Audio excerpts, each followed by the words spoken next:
Buenas tardes para todos, para nuestros colegas de Colombia y desde luego para nuestros colegas de Core Diagnostic que se encuentran conectados el día de hoy y que nos acompañan desde el Ecuador.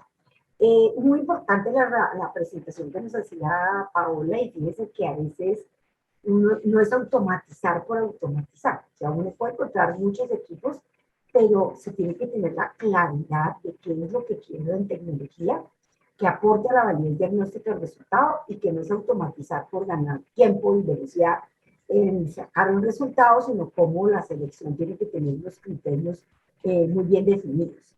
Entonces, justamente para eso, voy a ver si ya puedo compartirles la pantalla. Ustedes me dicen si estoy compartiendo o no, compartir pantalla.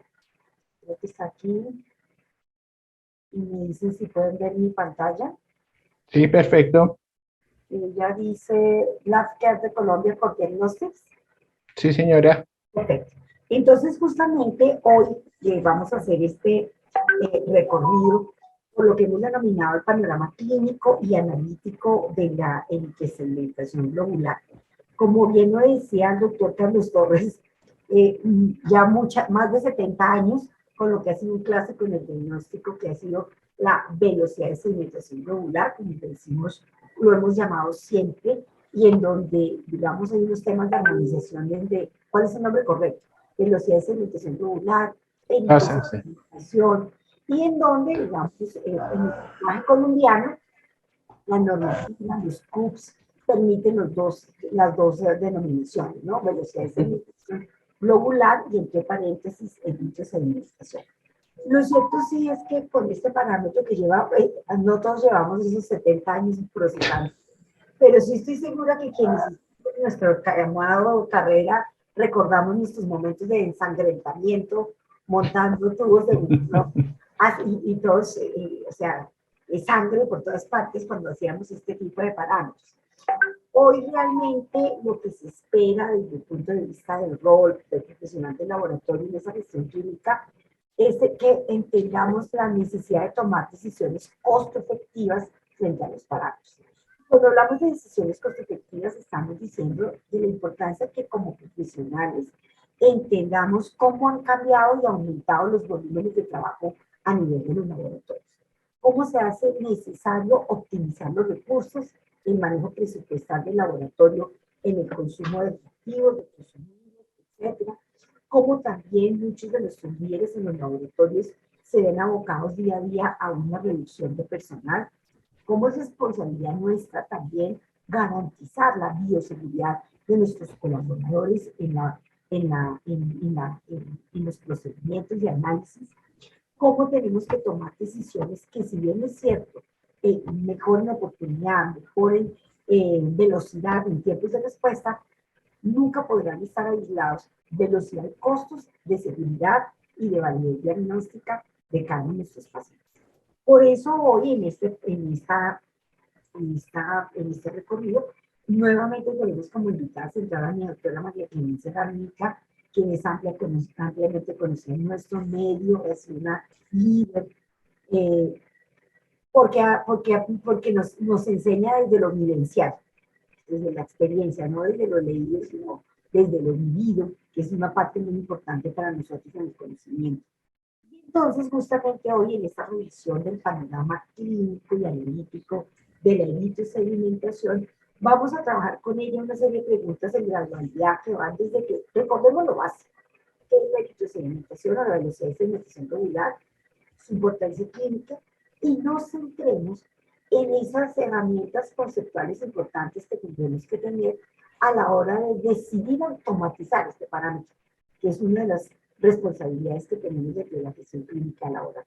Entonces, doctora María Clemencia, bienvenida a nuestro espacio a compartir con mis colegas tanto del Ecuador como las nuestras, que ya sabemos que son juiciosísimas abanderadas de la calidad.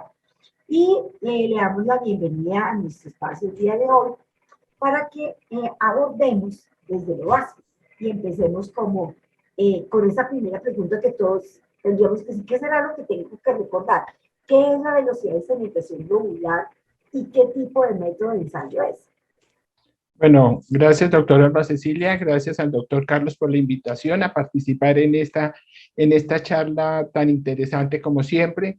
A los colegas de Ecuador y por supuesto a los colegas de Colombia, bienvenidos y espero que pasemos una tarde agradable con el conocimiento de una técnica y de una prueba que tiene más de 70 años, yo diría que 150.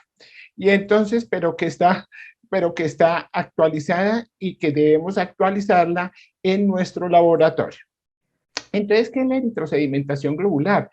Pues la eritrosedimentación globular la podemos ver desde dos ángulos, ¿cierto? Como reactante de fase aguda o como una prueba de laboratorio. Entonces, la velocidad de sedimentación es una prueba física sencilla y fácil de realizar. ¿Qué mide la velocidad de sedimentación? Que mide la velocidad de sedimentación de caída de los eritrocitos y que según la Federación Internacional de Química Clínica y Medicina de Laboratorio y la Unión Internacional de Química Pura y Aplicada nos la define como la longitud de reacción de sedimentación de la sangre, pero que también se define como que mide la distancia recorrida por los hematíes al descender en una pipeta de ensayo en un tiempo determinado. La clasificación internacional de enfermedades nos dice que la velocidad de sedimentación globular es un reactante de fase aguda y que se denomina un biomarcador. ¿Y por qué un biomarcador? Porque es un indicador de un estado biológico. ¿En qué nos aporta? A evaluar el grado de inflamación o una medida indirecta y inespecífica para el diagnóstico y seguimiento de enfermedades de tipo inflamatorio. Con respecto al método de ensayo, entonces tenemos que decir que la velocidad de sedimentación es una magnitud particular, muy particular, es la velocidad de sedimentación sometida a una medición. La prueba no mide un analito como tal, con una estructura molecular específica. Corresponde a un fenómeno físico-químico o un proceso electroquímico reversible definido como un mensurando. El fenómeno se evalúa cualitativamente, observen bien, se evalúa cualitativamente, porque cuando nosotros tenemos la pipeta estamos observando qué es lo que está ocurriendo, están descendiendo los glóbulos rojos al fondo de la pipeta, ¿cierto? Entonces es un fenómeno que se evalúa cualitativamente y se valora cuantitativamente. Definitivamente, la BSG reflejará los cambios en las proteínas plasmáticas asociadas a cambios de la conducta de los glóbulos rojos, de la periferia, de la membrana, de las cargas de los glóbulos rojos frente a las cargas de las proteínas plasmáticas. ¿Qué métodos son los que existen para evaluar esa velocidad de sedimentación globular? Doctora María Clemencia, disculpe, ¿usted está pasando las imágenes? No. No. Ah, ok. Sí, no, es que me está preguntando en el chat que no se ven las otras diapositivas. Solamente está la de la primera pregunta, que es la de la primera pregunta okay, respondida. Ok, sí, no hay más imágenes. Listo. Entonces están citados los métodos de Westergreen, Winthrop y el micrométodo, ¿cierto? El procedimiento de medición es un procedimiento que puede ser manual, semiautomatizado o automatizado. Existen tres métodos o están clasificados tres métodos para la medición de la sedimentación globular. Tenemos el método de Westergreen, es el método de referencia para la determinación, haciendo uso de sangre entera, anticoagulada con EDTA, ¿cierto? Que posteriormente va a ser diluida, bien sea con solución salina o citrato de sodio 3.8 en proporción 1:4, una parte de anticoagulante y 4 partes de sangre, o una parte de solución salina y 4 partes de sangre. Este es el método, esta es la muestra que se utiliza para el método de referencia y que se montará la pipeta, se dejará que pase 1 hora para observar y medir el recorrido que hicieron, la distancia que transcurrió en el recorrido de la sedimentación y hacer la lectura para reportarla en milímetros por hora. Siguiente sería el método de Westergreen modificado. Son métodos basados en metodología Westergreen con algunas innovaciones o modificaciones al método de Westergreen. Por ejemplo, un pipeteo automatizado, el tiempo de ensayo que se acorte, ya no se lee en 1 hora, sino en media hora, en 20 minutos, o otros sistemas que en 20 segundos dan un resultado, pero que generan la inquietud. ¿Será confiable un resultado a una velocidad en 20 segundos? Entonces, cuando tengamos que hacer nuestra evaluación del desempeño de un instrumento o de una tecnología, pues tendremos que tener en cuenta esos tiempos de medición, ¿cierto? Y tenemos los métodos alternativos. Estos métodos alternativos son métodos automatizados o semiautomatizados cuyo principio de medición no está relacionado con los métodos de Westergreen. Los principios de medición de estos dispositivos, entonces está, por ejemplo, la centrifugación, la fotometría cinética capilar, la reología fotométrica, el reoscopio fotométrico, impedancia eléctrica, espectrofotometría, y también lo hay por video, ¿cierto? Entonces, esto es la forma en que los métodos alternativos están ofertando y la forma en que funcionan estos métodos. Los métodos alternativos, los métodos alternativos tenemos que tener en cuenta que la medición de la velocidad de sedimentación puede ser directa o indirecta, y que estos métodos no miden la totalidad del proceso fisiopatológico de la sedimentación, o sea, las 3 etapas de la sedimentación globular. Nos preguntamos por qué tenemos que hacer una dilución, ¿cierto? Una dilución para montar la velocidad de sedimentación globular.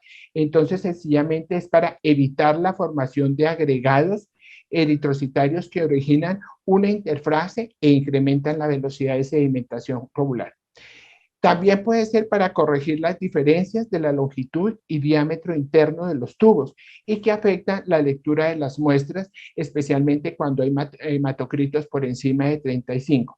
Y también se da para ser equivalente a la dilución que se establece cuando fue creado el método original, puesto que el método original de la Westergreen era con sangre citratada, 3.8% de citrato, concentración de citrato, y ese era el anticoagulante que se utilizaba y esa era la muestra que se utilizaba.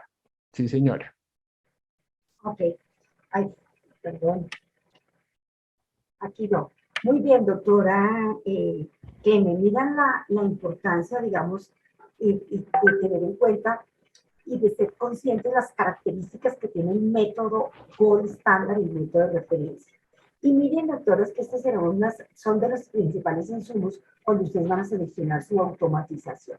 Definitivamente, el Westergreen automatizado, es decir, la metodología que maneja nuestra tecnología italiana de IES, es completamente trazable al Westergreen de referencia, que finalmente dice, y de acuerdo a los grupos de la ISO 17511, es comparable al Westergreen Gold Standard, donde se cumplen con 2 criterios importantísimos. Uno, que mide las 3 fases del proceso de sedimentación globular. Y 2, que se obtiene en un tiempo superior a 20 minutos, es decir, de 20 minutos o más. Ningún método, ninguno que haga en tiempos menores a 20 minutos está categorizado como trazado al Westergreen. Correcto. Eso pues es muy importante para quienes entendemos en gestión clínica lo importante la realidad de las distintas actitudes. Que lo que yo le reporte a un paciente en el Ecuador con mi tecnología va a ser lo mismo que le reporte con esa tecnología que sea trazable al gold estándar de referencia. Entonces, eso como aporte importante, esas 2 características, ¿no?, que es importante resaltar, así como entender también, doctores, algo que hiciste mucho énfasis, en que es un método fundamentado en principios físico-químicos. Esto hace, doctores, que cuando ustedes vayan a hacer el control de calidad en este tipo de dispositivos, recordemos que no va a tener el comportamiento gaussiano que estamos enseñados a manejar en otro tipo de parámetros. Y que por eso, cuando hacemos comparaciones, cuando hacemos el proceso de control de calidad, encontramos un comportamiento que no es el mismo que el que encontramos cuando corremos un parámetro que es completamente gaussiano, como la glucosa. Y pues ya lo vamos a ver más adelante con la doctora María. Como segunda pregunta, digamos, para seguir en este contexto, perdóname que se me quedó quieta aquí. ¿Cuál es la importancia, el valor clínico de la alimentación, de la velocidad de sedimentación globular y en qué condiciones clínicas se encuentra alterada? Bueno, entonces tenemos que decir que la velocidad de sedimentación globular nos sirve como criterio diagnóstico, ¿cierto? Marcador de enfermedad y monitoreo de tratamiento y como un test de cribado o de tamizaje para enfermedades sistémicas o neoplásicas. Pero podemos decir que la principal aplicación de la velocidad de sedimentación globular es saber si hay un proceso inflamatorio y hacerle seguimiento a ese proceso inflamatorio. Recordemos que el proceso inflamatorio en fase activa causa un incremento de diversas reactantes de fase aguda, ¿cierto? La interpretación de la velocidad de sedimentación globular siempre debe estar unida o asociada a la clínica del paciente, a la historia clínica, a posibles patologías del paciente y definitivamente asociada con otras pruebas de laboratorio. Una elevación de la velocidad de sedimentación globular aislada no puede ser un marco para encasillar a un paciente. Definitivamente nuestro paciente debe tener clínica o el médico debe haber solicitado la velocidad de sedimentación globular por las manifestaciones clínicas o por un presunto diagnóstico que se tiene del paciente. La elevación de una velocidad siempre será sugestiva, una elevación marcada, ¿no? Por encima de 100, siempre será sugestiva de múltiples patologías asociadas con inflamación. Recordemos que son muchas las patologías que producen inflamación y sin haber patología como tal, por ejemplo, la obesidad, que es un estado inflamatorio, pues esos pacientes obesos van a tener una velocidad de sedimentación mucho mayor que la de un paciente no obeso, ¿cierto? La velocidad de sedimentación globular por encima de 100 en pacientes diagnosticados con neoplasia hematológica nos pueden orientar que hay una metástasis o que hay una complicación en ese paciente. Velocidades de sedimentación por encima de 50 milímetros por hora en pacientes con diagnóstico de la ateritis de la temporal, pues son pacientes que ya con ese resultado definitivamente pues empiezan a encasillar.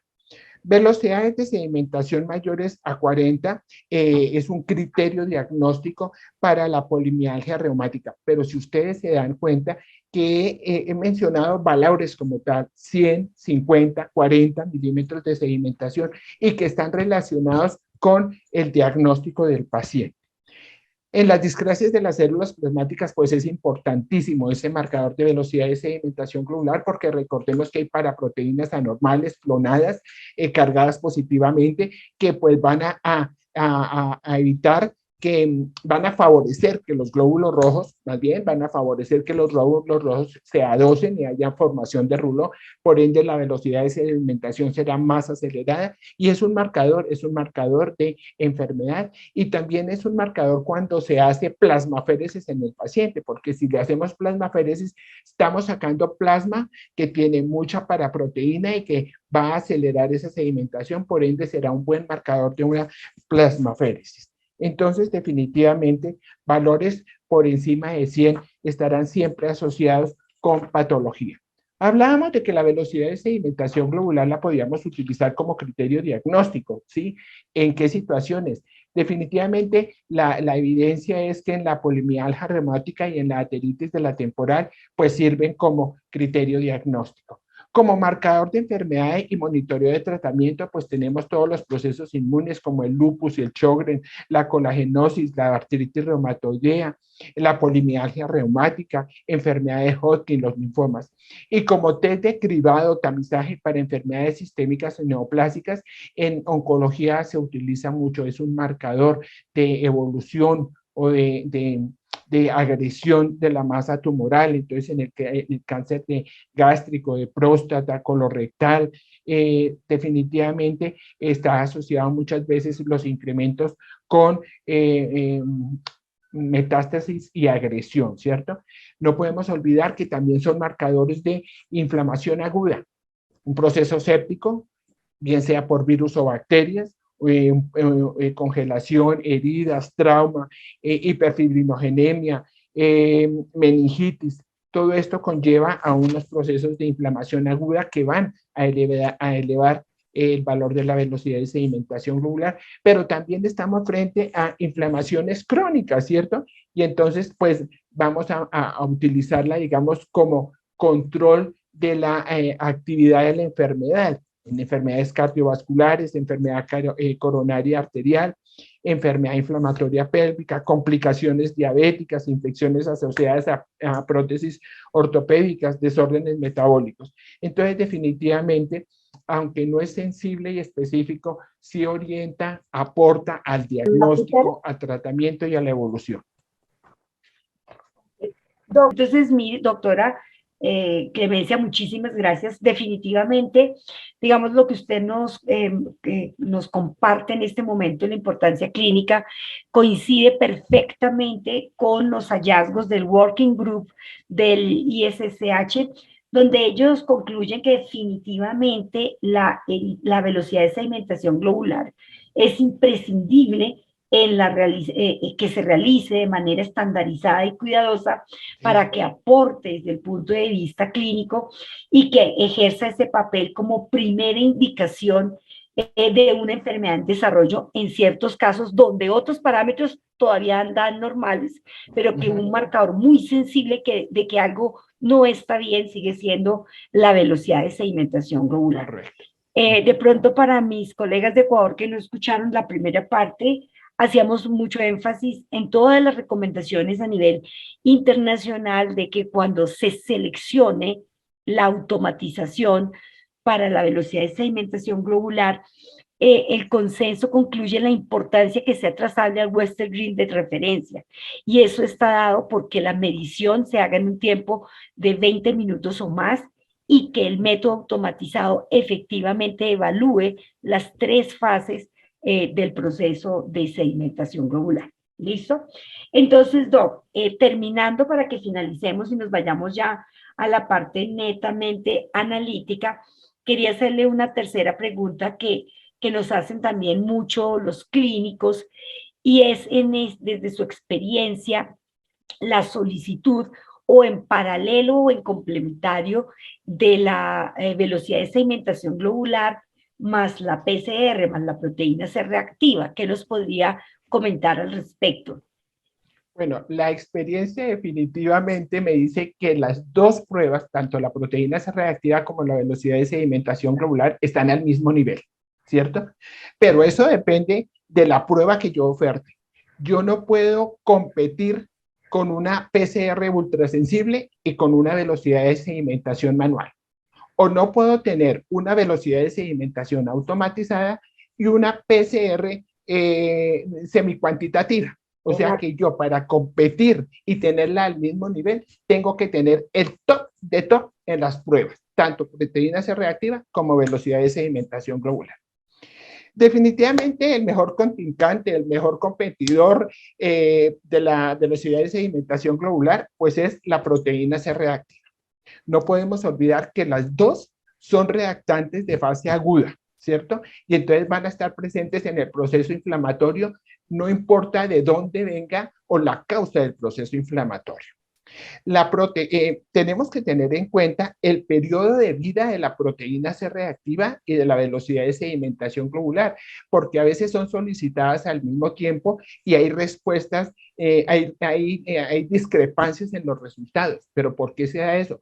Porque no se tiene en cuenta el periodo de vida de ambas reactantes de fase aguda. Recordemos que la PCR tiene su elevación inicial a las 2 horas, o sea que aparece mucho más rápido que la velocidad de sedimentación globular, que su elevación inicial la hace a las 24 horas. Por eso esto marca la diferencia en la detección y en la cuantificación y para poder comparar estos dos resultados.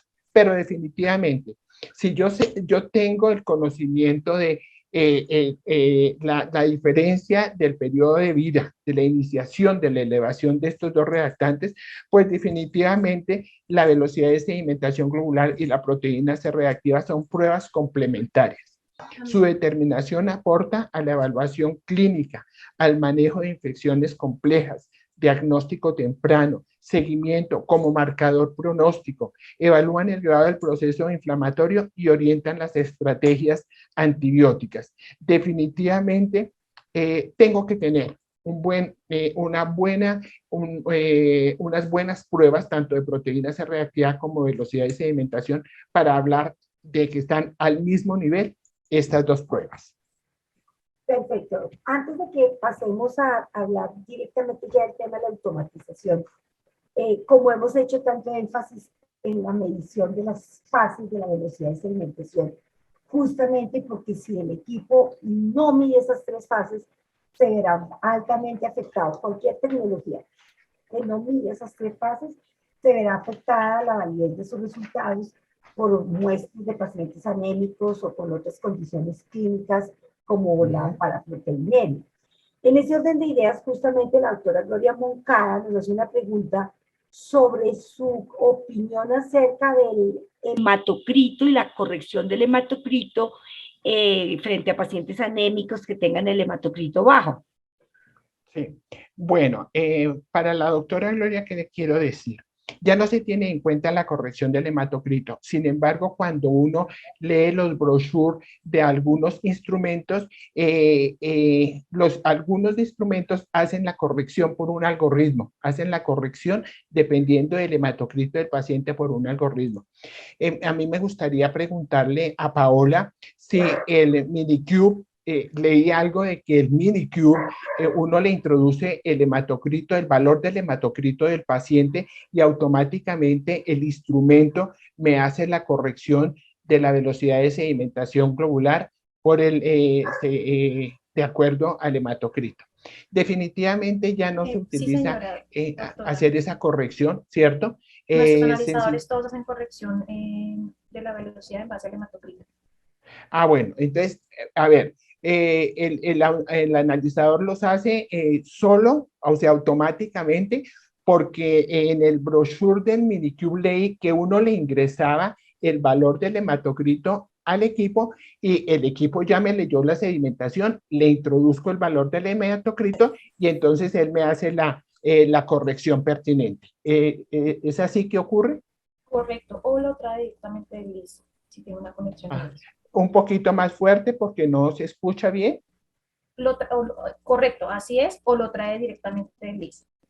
Ah, perfecto, gracias. Entonces, retomando la inquietud de la doctora Gloria, ya no se hace la corrección.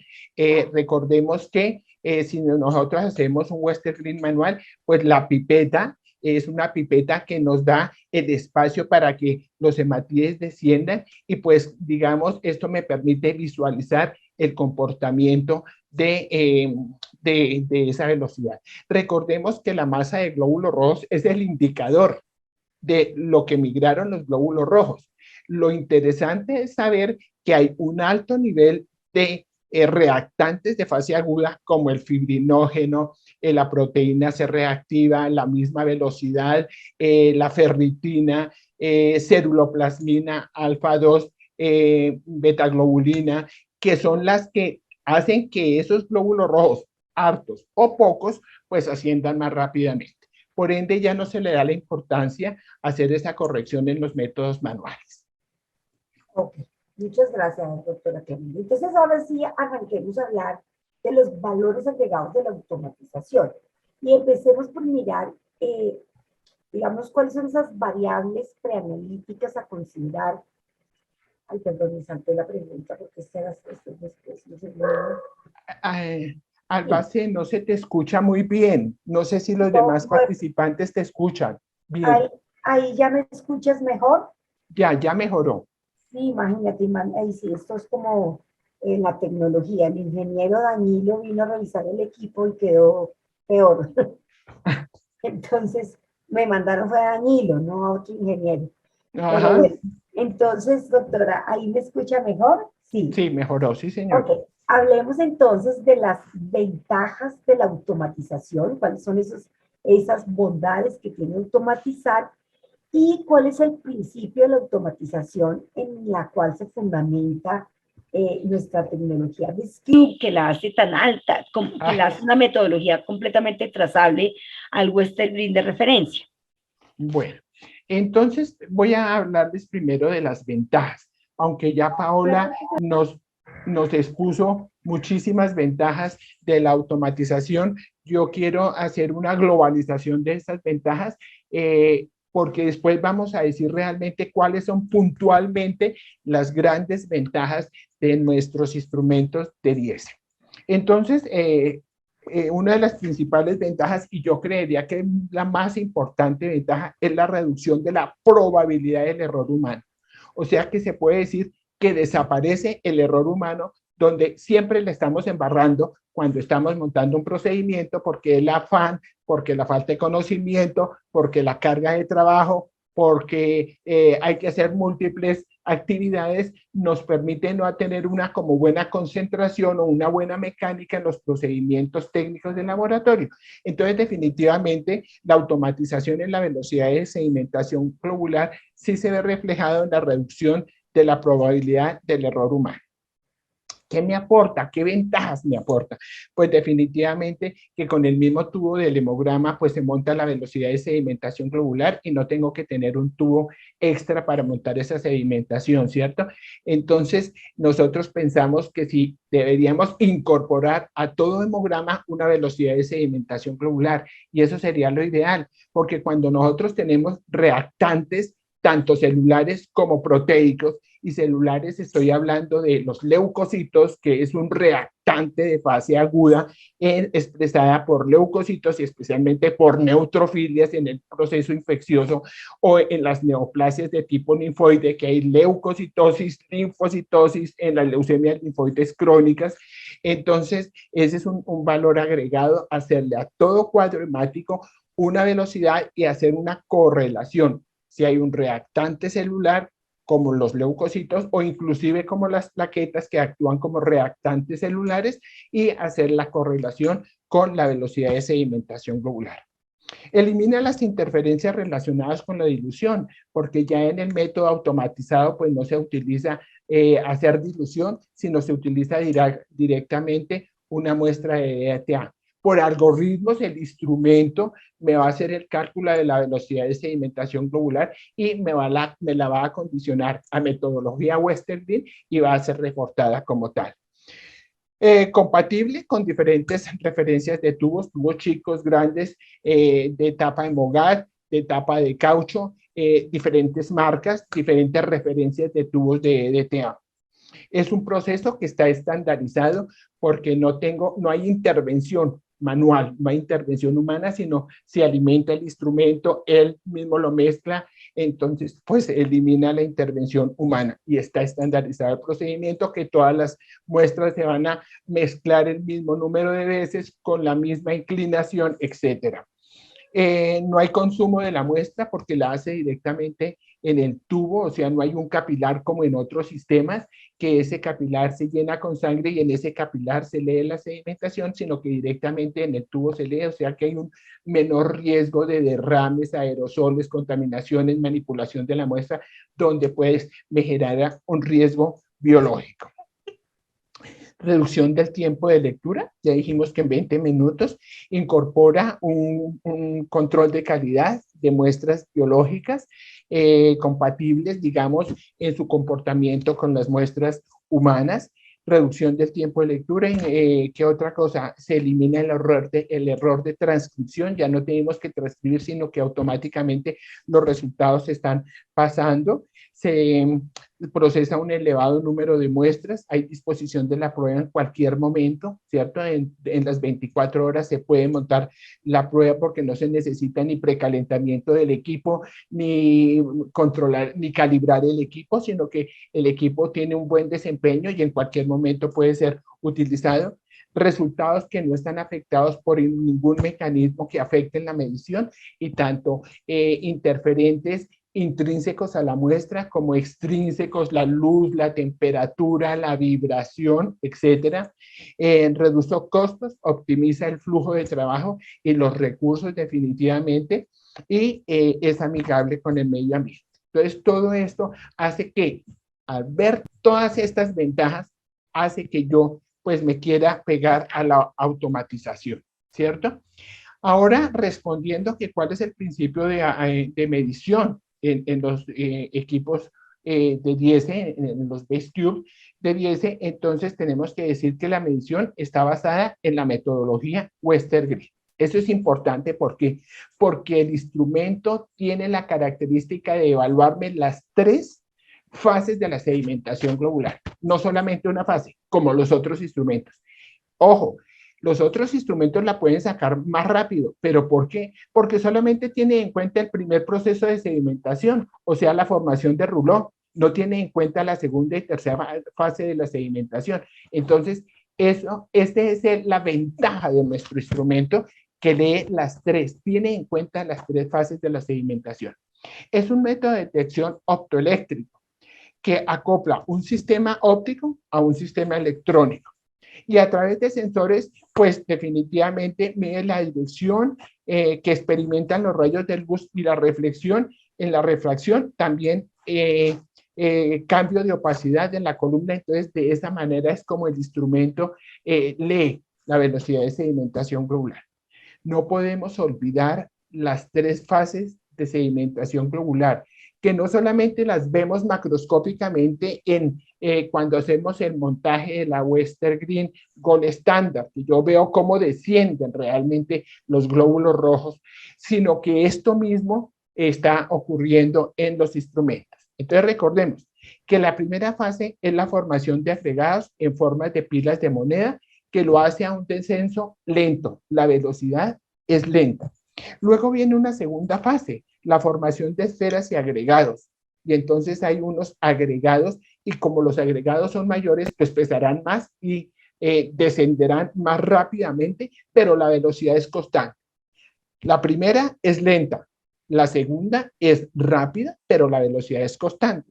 La tercera fase es la precipitación de los hematíes al fondo del tubo, que lo hace de forma lenta.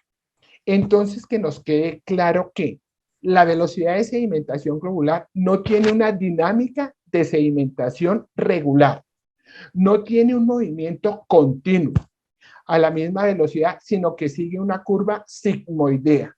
Por eso no podemos decir que la velocidad, antes decían, no lean la velocidad a la hora, sino leanla a los 30 minutos y multipliquen por 2. No, porque durante una hora se cumplen esas 3 etapas de la sedimentación. Entonces, nuestro instrumento lo que hace es medir las 3 etapas en un tiempo de 20 minutos por un algoritmo, cálculos matemáticos, esa medición que sí es real de cómo se van adosando los glóbulos rojos, agregando y cayendo, es la que nos reporta correlacionada con el método Western Green.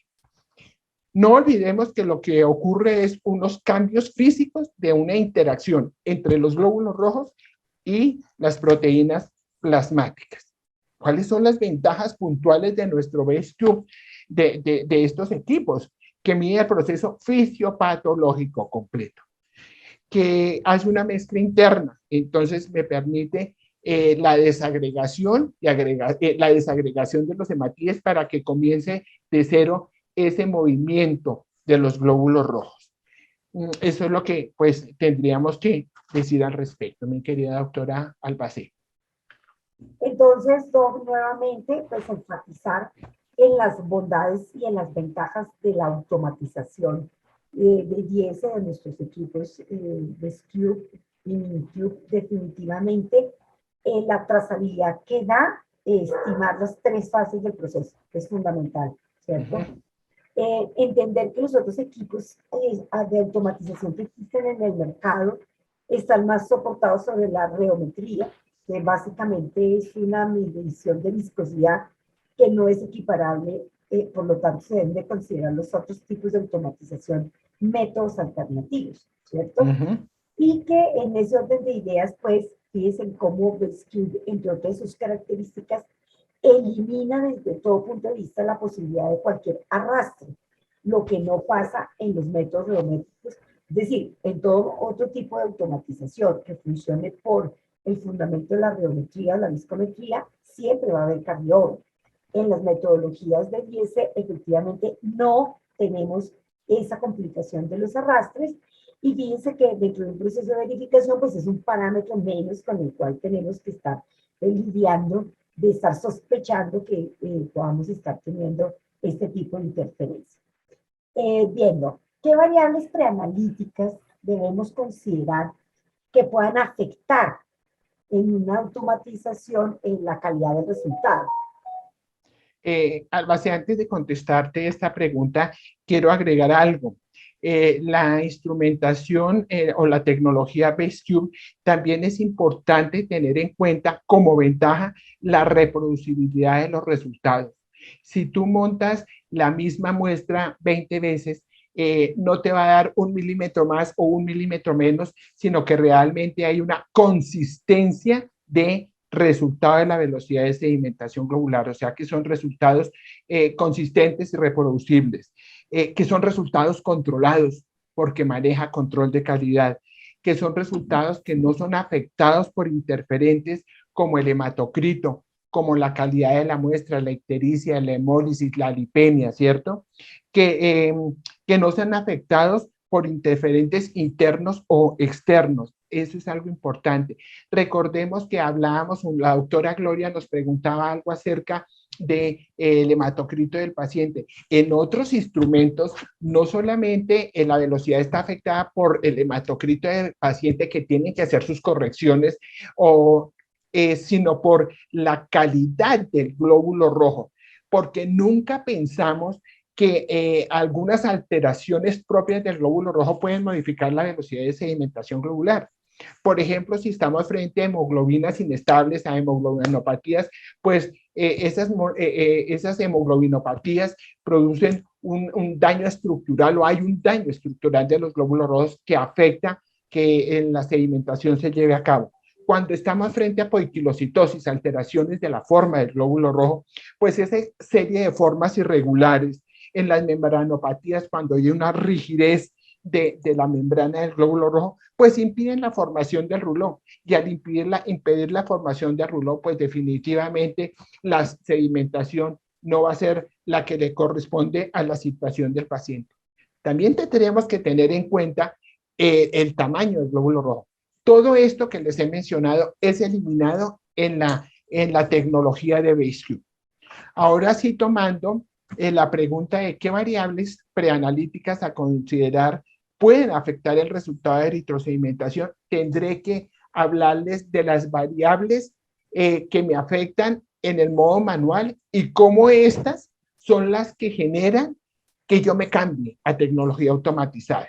Entonces, entre las variables está la diferencia del diámetro y longitud de los tubos, ¿cierto? No todos los tubos tienen el mismo tamaño de longitud, hay unos de 200, otros de 300, el diámetro interno del tubo no siempre es igual, la capacidad del tubo y el llenado del tubo es clave, la muestra mezcla insuficiente, recordemos que los criterios de la ICSH nos dice que debemos mezclar entre 8 y 12 veces por inversión la muestra para que haya una desagregación total de los glóbulos rojos, fallas en el llenado de la pipeta, como es burbujas, el tiempo y temperatura de almacenamiento, la incidencia directa de luz, las vibraciones, el anticoagulante utilizado. Entonces, recordemos que en algunos laboratorios montan micrométodo y que el micrométodo utilizan tubos capilares heparinizados, error garrafal, porque si hay hay sangre completa anticoagulada con ETA, luego la montan en un tubo heparinizado, entonces doble anticoagulante, y recordemos que la heparina daña las membranas, produce crenación del hematíe, motivo por el cual ese tamaño, la crenación produce alteración del tamaño y se acelerará de pronto o se incrementará la sedimentación globular. Una lectura subjetiva, cuando no hay una buena montaje de la pipeta, a veces queda en las paredes internas como concentrados de sangre, y entonces no permiten una visualización correcta del menisco, motivo por el cual pues la interpretación es muy subjetiva. Desviación de la verticalidad de la pipeta, no, ha quedado demostrado que una desviación de la pipeta incrementa más o menos un 30% la velocidad de sedimentación globular. La relación sangre-anticoagulante tiene que ser perfecta, no es que haya más anticoagulante que sangre o más sangre que anticoagulante, la relación debe ser perfecta. Errores de transcripción y no hay un llenado completo. Todo esto que es negativo es lo que me obliga a mí, definitivamente, lo que me da la necesidad al cambio. Y el cambio es bueno, a pasarme a la automatización para eliminar todos estos interferentes que se mencionaron antes. Pero obviamente el método automatizado también me puede generar variables preanalíticas, pero si se dan cuenta, son variables que están relacionadas o inherentes casi solamente a la muestra, ¿no? Que me afectan la velocidad de sedimentación. El tiempo entre la extracción y el procedimiento. Si yo le tomo la muestra a mi paciente, entre las 2 primeras horas yo debo montar esa sedimentación si la he tenido a temperatura ambiente. Ojo con la temperatura ambiente, no puede ser la temperatura de 30 grados centígrados, debe ser una temperatura entre 18 y 22, 23 grados centígrados, ¿cierto? El tiempo en no cumplir la relación sangre-anticoagulante, o sea, no hacer una buena toma de muestras, una muestra que esté parcialmente coagulada, una muestra que esté contaminada con líquidos intravenosos, uso de anticoagulantes inapropiados, preparación incorrecta de la muestra antes del procesamiento. Recuerden que las muestras, las sedimentaciones, yo las puedo montar a las 24 horas. Sí y solo sí las he dejado en refrigeración. Y cuando las voy a procesar, las he dejado un tiempo a que se tempere la muestra. O sea, si yo no cumplo en la preparación de la muestra previa al análisis, pues estoy produciendo un error en el procedimiento preanalítico. Y clave, error en el funcionamiento del instrumento. Digamos que esa sería la idea general de las interferencias preanalíticas en cuando yo trabajo una velocidad de sedimentación automatizada. Pero fíjense que no están implícitas en el instrumento como tal, sino en la muestra como tal.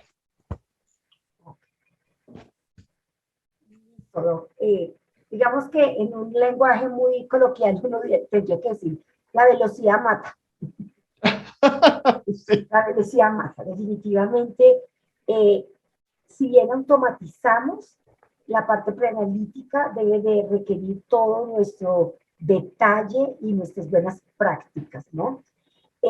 A veces yo le digo mucho a mis estudiantes el sentido común, ¿no?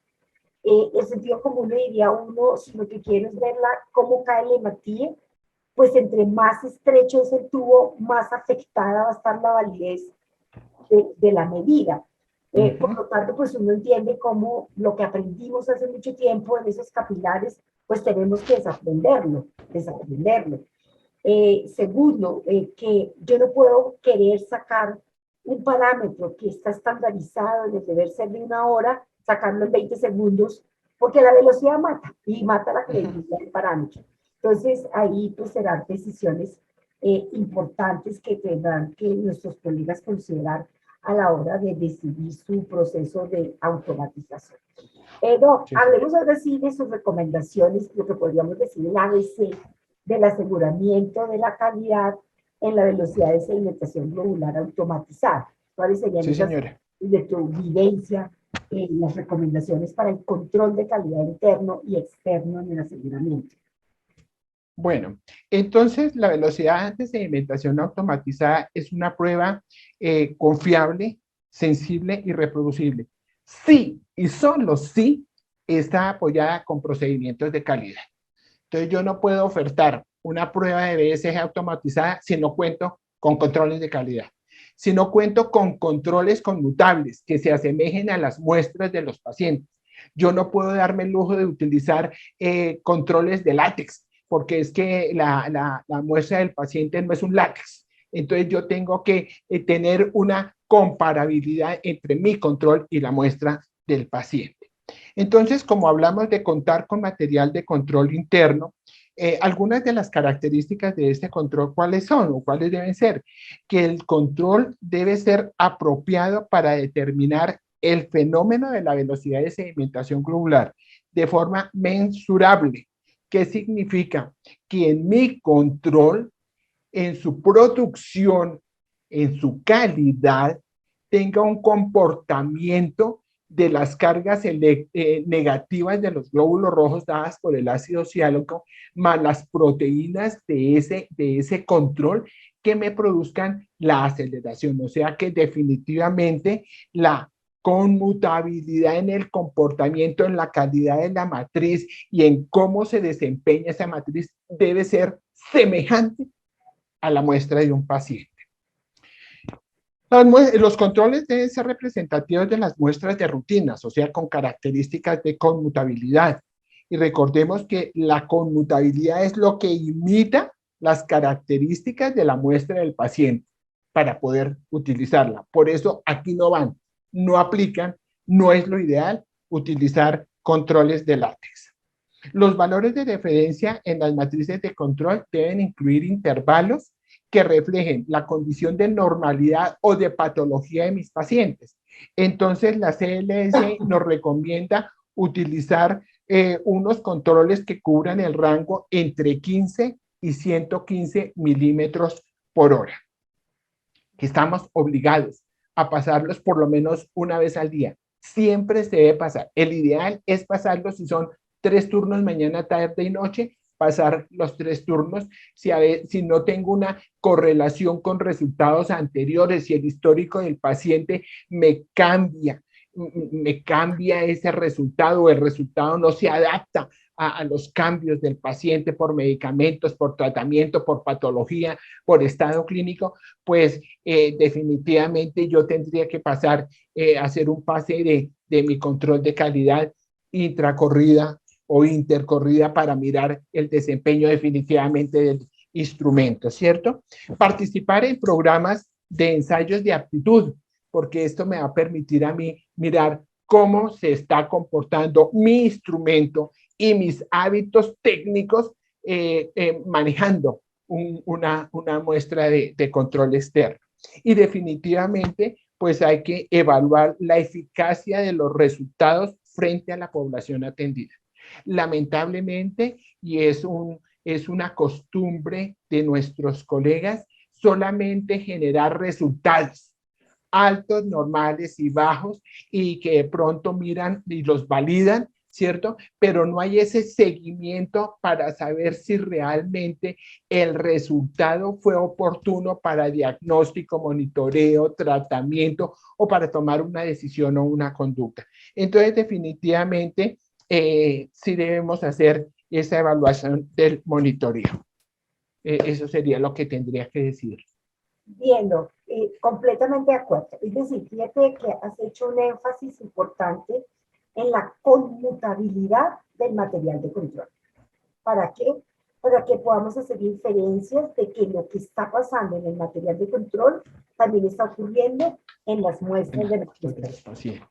Segundo, la frecuencia en el procesamiento, en donde el laboratorio tendrá que tener en cuenta los volúmenes de montaje que tiene y el tipo de modelo de prestación, si es 24 horas o si solamente es un modelo de consulta externa. Adicionalmente, la necesidad, porque es no negociable, participar en la evaluación externa de la calidad como la única herramienta que evalúa la exactitud del resultado y que garantiza la seguridad del paciente, porque es una muestra que no conocemos, que se procesa una vez y que se envía el resultado. Yo solamente tengo que, digamos, sumar ahí que hay una recomendación muy importante en el manejo de los gráficos de control de calidad para el parámetro de la velocidad de sedimentación globular. Como nosotros somos huesgarianos y venimos de esa escuela, nosotros a todo le queremos sacar la media, la desviación estándar y el coeficiente de variación. Es decir, a todo le queremos aplicar la estadística paramétrica. Pero para aplicar la estadística paramétrica, recuerden que la primera condición es que la variable siga distribución normal. Cuando hablamos de la eritrosedimentación, como estamos hablando de una propiedad físico-química, de una variable que tiene un comportamiento discreto a la hora de medirlo, la mejor recomendación para el gráfico de control es obtener la media y lo que se conoce como el MAD, que es la desviación absoluta de la mediana. Y entonces ustedes podrían abrir los ojos y dirían, Dios, ¿esto qué fue? ¿Cuál MAD? Tranquilos. Eso significa que cuando hagan su gráfico para la velocidad de sedimentación globular, en el Excel, colocan sus daticos, sacan el promedio, y para hallar el MAD, utilizan la función del Excel que se llama desbest_prom, como desviación estándar promedio. Es una desviación estándar ajustada para este tipo de variables que va a permitir monitorear mejor el desempeño de la eritrosedimentación. Y el último tip, si bien es cierto, nuestros materiales, los fabricantes de materiales de control le dan un valor asignado, es importante que el laboratorio obtenga su propia media bajo sus propias condiciones de operación y sobre el valor obtenido por el laboratorio inicie el monitoreo del desempeño de este parámetro. Bueno, mi doctora, estamos finalizando este recorrido. Hablemos de una última recomendación tuya con relación a esas tips o esas variables o esos factores que debemos de considerar cuando vamos a implementar la automatización en el momento de hacer esa verificación. ¿Cuáles serían los lineamientos de voy a verificar este método, voy a automatizar la velocidad de sedimentación globular frente al concepto de verificación del método? Bueno, tenemos que tener en cuenta la robustez del método analítico, ¿cierto? Empezando por ahí. Tengo que conocer muy bien qué es lo que la casa comercial me oferta, cuáles son las grandes ventajas no solamente de ayudarme a facilitar el trabajo, sino técnicamente por qué es un resultado más válido, más verdadero, más exacto, más preciso. Y entonces, toda metodología, bien sea manual o automatizada, o cualquier modificación que yo le haga a una metodología, pues debe tener el proceso de homologación, o debe estar homologado frente al método de referencia Gold Standard Western Green. Los documentos sugeridos es la guía H2A5 de la CLSI del 2011, en los documentos del ICSH en 2017, ¿cierto? ¿Cuál es el objetivo de hacer esa homologación o ese estudio de comparación? Lo primero es que hay que aportar la evidencia objetiva que el instrumento de medida cumple con las especificaciones señaladas por el fabricante. Que si el fabricante me dice, no produce, la lectura no está afectada por interferentes, tiene un rango alto de lectura, es lo que yo estoy verificando, que cumple todo lo que me dijo el fabricante, ¿cierto? Garantizar la comparabilidad del método frente al método de referencia Western Green. Evaluar la reproducibilidad del método dentro y entre los laboratorios y dentro y entre los métodos, definitivamente. Ojo, yo puedo en mi laboratorio tener inicialmente método de Winthrop y voy a saltar al método de automatizado. Entonces, ¿cuál es frente a qué? Si yo lo que tengo no es el gold estándar, definitivamente el método automatizado deberá ser homologado frente al gold estándar Western Green, no frente a lo que tengo que en este momento me estaría generando mucho error en los resultados. Asegurar resultados clínicamente válidos y con relevancia clínica cuando yo hago este estudio de comparación. Determinar la idoneidad del método. resultados equivalentes. Yo tengo que tener una equivalencia en los resultados del método automatizado que estoy evaluando frente al método del Western-B. Le voy a mencionar algunas consideraciones a grandes rasgos que nos sugiere la guía, ¿cierto? Nos dice que, por ejemplo, tenemos que hacer una evaluación de 60 muestras, que estas 60 muestras debo dividirlas en tres grupos cuya característica es que las velocidades estén los 20 muestras entre 2 y 20 milímetros, un segundo grupo entre 21 y 60 milímetros y un tercer grupo mayor de 60 milímetros para poder así tener una idea del desempeño del instrumento. En general me dice que yo tengo que tener muestras que estén con velocidades entre 2 y 120 milímetros. Establecer referencias estadísticas, datos estadísticos para poder hacer esa evaluación, determinar la precisión, ¿cierto?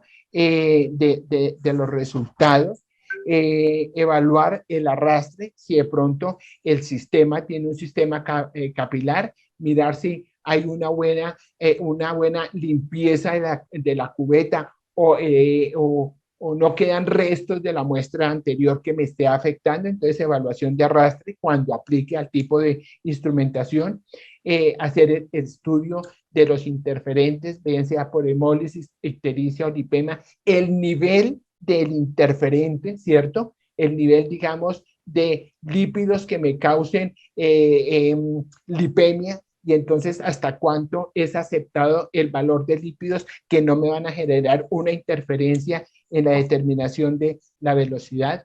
Hacer una evaluación de la sensibilidad al fibrinógeno. Recordemos que nosotros podemos tener una base de fibrinógeno, ¿cierto? Y hacer diluciones de fibrinógeno y añadir fibrinógeno y mirar cómo se comportan esos glóbulos rojos a diferentes concentraciones de fibrinógeno y mirar si el instrumento es capaz de evaluarme la sedimentación cuando yo he condicionado una muestra con una proteína que me va a producir aceleración en diferentes grados, ¿cierto? Hacer evaluación de la estabilidad de la muestra. Digamos que a grandes rasgos, estos serían las generalidades que tengo que tener en cuenta para implementar una tecnología automatizada. Ok, Doc. Entonces, mire que si bien es cierto, la velocidad de sedimentación globular es un parámetro físico, químico, no se comporta como una distribución gaussiana. La verificación del método implica 3 protocolos básicos. El de veracidad, el cual lo vamos a realizar con muestras de pacientes, donde, como bien hizo énfasis la doctora Garnica, es muy importante definir mínimo 3 tercios de rango analítico de medición. Debemos hacerla, y aquí se hace con muestras de pacientes en esos 3 intervalos de concentración. Pero miren, acá hay una recomendación muy importante que dio el Working Group del ISSH con relación a esto. Cuando hacemos la evaluación de esta comparación de métodos, las herramientas a utilizar serán el coeficiente de correlación, el Passing Veil-Block. ¿Por qué? Porque es la regresión no paramétrica, ¿sí? No paramétrica, y el Bland-Altman, donde se asume que efectivamente juntos métodos tienen cierto porcentaje de variación y que eso tiene que tenerse en cuenta en la variación. Pero ojo, que lo más importante de esta comparación es que las evaluaciones se hacen por tercios, es decir, aplico coeficiente de correlación al primer tercio, Bland-Altman, y Passing al primer tercio, al segundo y al tercero. ¿Por qué? Porque no tienen comportamiento lineal.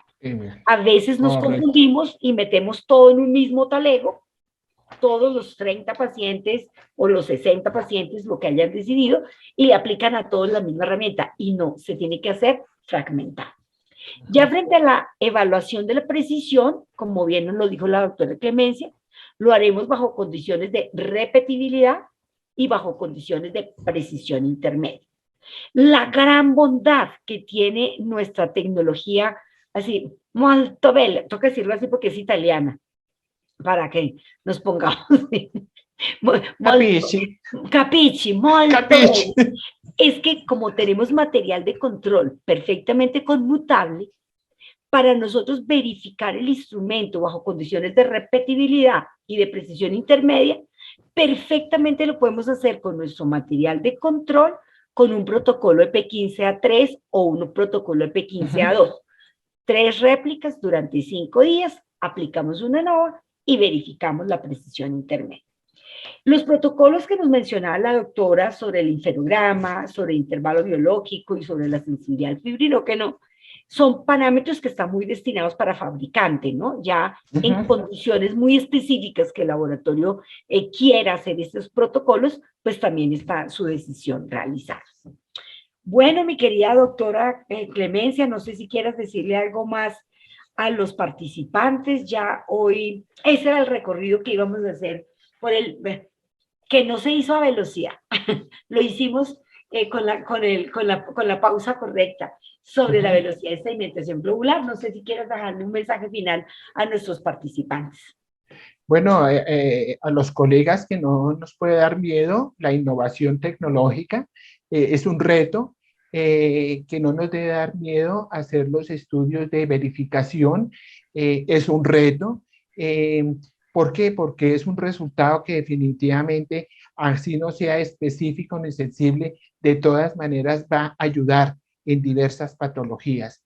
Entonces, de tarea que nos queda, ver esas grandes ventajas del cambio de medición de la velocidad de sedimentación globular y definitivamente la implementación de la automatización pues será un valor agregado en oportunidad, en calidad y en prestigio para nuestros laboratorios y ojalá que pudieran implementar a todo hemograma en montar velocidad de sedimentación globular porque estos datos del hemograma y la sedimentación serán resultados que aportarán muchísimo a diagnóstico, pronóstico, evolución y de pronto a terapia. Sería lo que tengo por decir.